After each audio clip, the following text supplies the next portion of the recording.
Hi friends, good morning everyone. In today's video, I'm going to explain you about the minuteness of law of demand. Law of demand तो सबको पता है। Law of demand में price और demand के inverse relationship के बारे में बात होती है, ये बात सबको पता है।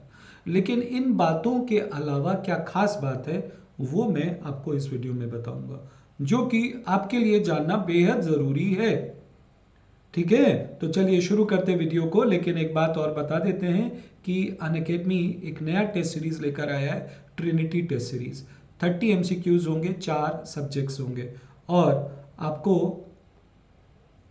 न्यू ईयर का गिफ्ट भी मिल सकता है। यस, क्रिसमस है, कल क्रिसमस है, तो अगर आपने अभी एनरोल नहीं करा है तो एनरोल करो, क्रिसमस का गिफ्ट जीत लो। लाइव टेस्ट है, लाइव आइए। 1,000 रुपये का अमेजॉन गिफ्ट वाउचर है टॉप परफॉर्मर के लिए।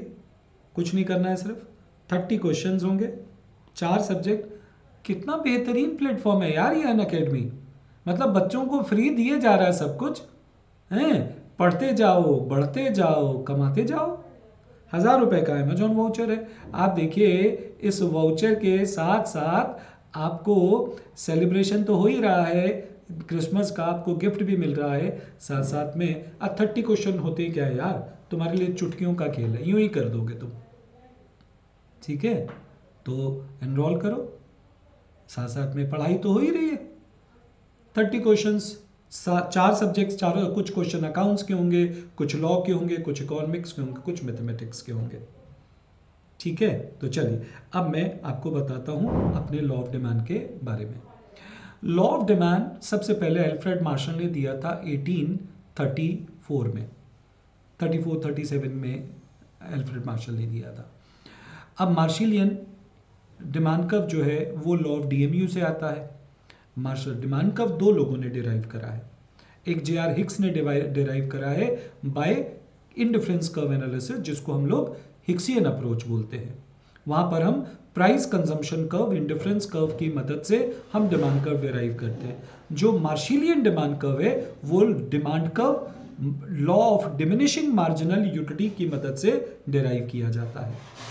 अब मार्शल ये कहते थे कि ceteris paribus, keeping all other things at constant level, at higher price we demand less and at lesser price consumer tends to demand greater unit. तो ceteris paribus यहाँ पर एक फ्रेज के रूप में इस्तेमाल किया गया है, एक अजम्पशन के रूप में इस्तेमाल किया गया है, जिसका मतलब है कि प्राइस के अलावा जो भी फैक्टर डिमांड को प्रभावित करते हैं वो फैक्टर कांस्टेंट रहने वाले हैं, वो फैक्टर नहीं बदलेंगे। तो सवाल उठा, सर क्यों कांस्टेंट माना, इसके पीछे क्या लॉजिक है? देखो, मेरी बात को बहुत ध्यान से सुनो। हम अगर डिमांड के बिहेवियर को स्टडी करना चाहते हैं तो हमको एक बार में एक ही फैक्टर को स्टडी करना होगा। अगर प्राइस गिर गया तो डिमांड कैसे बिहेव करेगा, हम प्राइस और डिमांड के बारे में अगर पढ़ना चाहते हैं तो प्राइस को चेंज करिए, फिर देखिए कि डिमांड पर क्या असर आता है। लेकिन अगर प्राइस के साथ साथ इनकम भी चेंज कर देंगे तो आपको कैसे पता चलेगा कि डिमांड में जो चेंज आया है उसकी वजह प्राइस है कि इनकम है? मान लीजिए इनकम बढ़ गई, अब दाम जो है वो बढ़ गया है, तो डिमांड कम होनी चाहिए थी, लेकिन आप फिर भी ज़्यादा डिमांड कर रहे हैं। तो हमने पूछा, भाई दाम तो बढ़ गया है, फिर आप ज़्यादा क्यों डिमांड कर रहे हैं? आपने तो लॉ ऑफ डिमांड ही गलत कर दिया।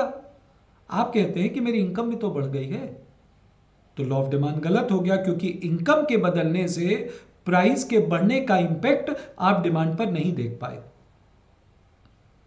आपको कमोडिटी पहले के मुकाबले खराब लगने लगी, अच्छी नहीं लगती आप, तो दाम के कम होने के बावजूद भी आपने कम ही खरीदा, आपने ज़्यादा नहीं खरीदा, कम खरीदा, तो यहां पर फिर लॉ ऑफ डिमांड गलत हो गया।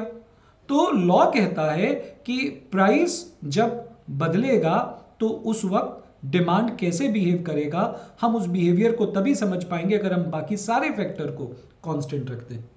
तो we have to keep all other factors at constant level, only then we will be able to understand the behaviour of demand. समझते हैं बात को? दूसरी बात, लॉ ऑफ डिमांड आपको यह बताता है कि प्राइस के बदलने पर डिमांड में कैसा चेंज आएगा। कितना चेंज आएगा ये तो नहीं बताया ना, क्या बताया लॉ ने? लॉ ये कहता है कि प्राइस अगर गिरता है 20% गिरा तो डिमांड 10% बढ़ेगी, 30% बढ़ेगी, 40% बढ़ेगी। क्या ये बताता है लॉ? नहीं। Law of demand only tell us about the direction of change in demand. It do not tell us anything about the magnitude of change in demand. ये मैग्नीट्यूड नहीं बताएगा, ये सिर्फ और सिर्फ ये बताता है कि चेंज किस तरह का आएगा, चेंज किस दिशा में आएगा। प्राइस अगर बढ़ेगा तो डिमांड घट जाएगा, कितना घटेगा वो नहीं बताता। प्राइस अगर घटेगा डिमांड बढ़ जाएगा, कितना बढ़ेगा वो नहीं बताता। Law of demand only tell us about direction of change in quantity demanded. It do not tell us anything about the magnitude of change in quantity demanded. वो मैग्नीट्यूड नहीं बताता, सिर्फ दिशा बताता है। Got it? तीसरी बात, लॉ ऑफ डिमांड एक क्वालिटेटिव स्टेटमेंट है, क्वांटिटेटिव स्टेटमेंट नहीं है, क्योंकि वो क्वांटिटी चेंज के बारे में बात ही नहीं करता। वो किसकी बात करता है? वो बात करता है क्वालिटी ऑफ द चेंज की, यानी कि चेंज किस दिशा में आएगा वो ये बात करता है, क्वांटिटेटिव चेंज के बारे में बात नहीं करता।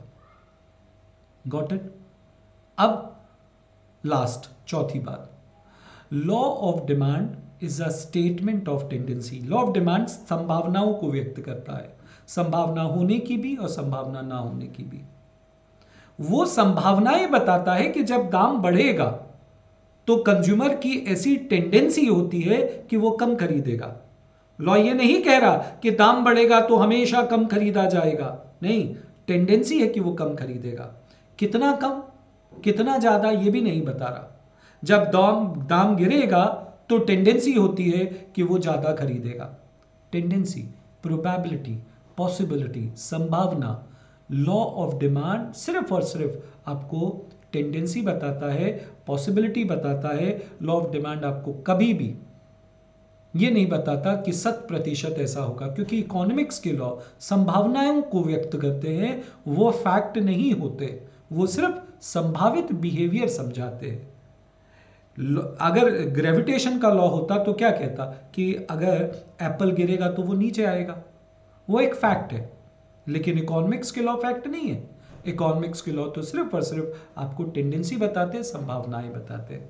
Thank you for watching this video. Bye bye, take care of yourself. और इसी तरीके से चैनल को सब्सक्राइब करो, लाइक करो, आगे शेयर करो, दोस्तों को बताओ। इकोनॉमिक्स, मनीष दुआ। ठीक है, ये सिनोनिम्स है।